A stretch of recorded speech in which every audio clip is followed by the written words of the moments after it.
since we had our usual conversations. A couple months, I believe. Anyway, I'm here to tell you about the greatest game you've never played that's also an unfinished mess and is going to shut down permanently at the end of this month, September. Yeah, this video was well timed. Anyway, Anthem is an incredible game that you really need to give a try. It's fun, unbalanced, broken at some places, but damn, is it enjoyable. The best part of Anthem is that the microtransactions are completely optional. By optional, I mean unavoidable because it's in the menu, and also you don't need them for progression, and there's a valid way to grind them every week that you can get a legendary. Also, you don't even need those microtransactions unless you're farming legendaries for the platinum trophy or something like that. Otherwise, you can just basically complete the entire game quite easily. It's very simple and fun, straightforward, and unlike Souls-likes, which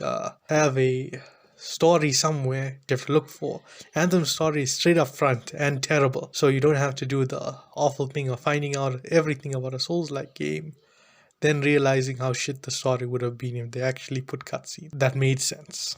The strongest part of Anthem is definitely its gameplay. The moment-to-moment shooting, jumping around, hovering, flying, and using your abilities are so satisfying. The best weapon by a country mile is clearly the sniper rifles. They're the most fun to play with, and if you don't use them, you are clinically insane. There are certain weapon types that are only legendaries, and you cannot find them at any other rarity. But legendaries are pretty easy to come by. You can just play tombs or even just buy it from the store. But the thing is, you don't even need premium currency to buy those weapons. You can just get crystals from doing weekly or daily quests, and it's pretty easy to do. I think I just do one weekly quest, sometimes one or two, and I can instantly buy a legendary. And you probably can get these weekly quests done like within a few hours.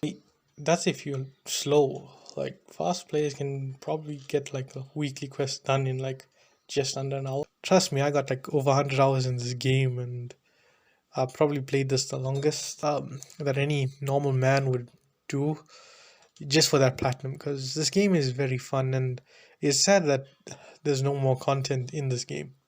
Probably not even going to get a sequel to it. But I have good news for you.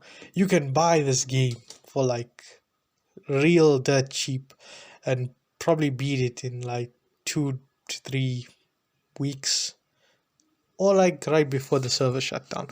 But that doesn't really matter. Playing with others, Anthem doesn't really add to the enjoyment unless you're playing with friends, but that's for every game. And you can play it completely solo as well. You don't really need anyone to hop in your games and play with you.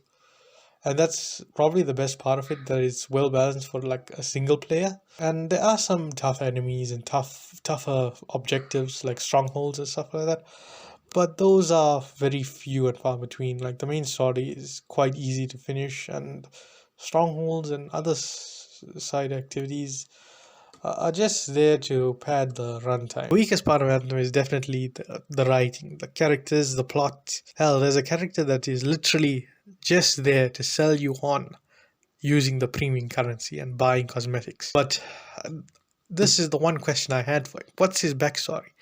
Is he the kid from Major Pay?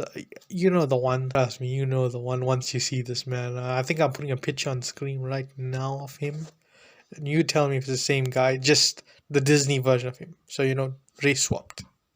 Or is that the Netflix version? Yeah, so that's probably the worst part, is the writing. But then again, I don't know about you, but I'm starting to care less and less about stories, since when the story is very good, it tends to destroy the gameplay aspect of it, because you are more likely watching cutscenes and going from cutscene to cutscene rather than objective to objective, where the story is the main focus and the gameplay is kind of to the side, and it's not that engaging. Trust me, it gets good like after a couple hours, but a lot of people are not going to stay there for that, especially since the story is driving the game and the gameplay is just there for dressing. It's basically anything David Cage makes. Guys, before I end the video, I just have one question. Why the hell was JD Delay in my room? Look, the same ban and everything. I got proof now. They crossed the border and came into my country.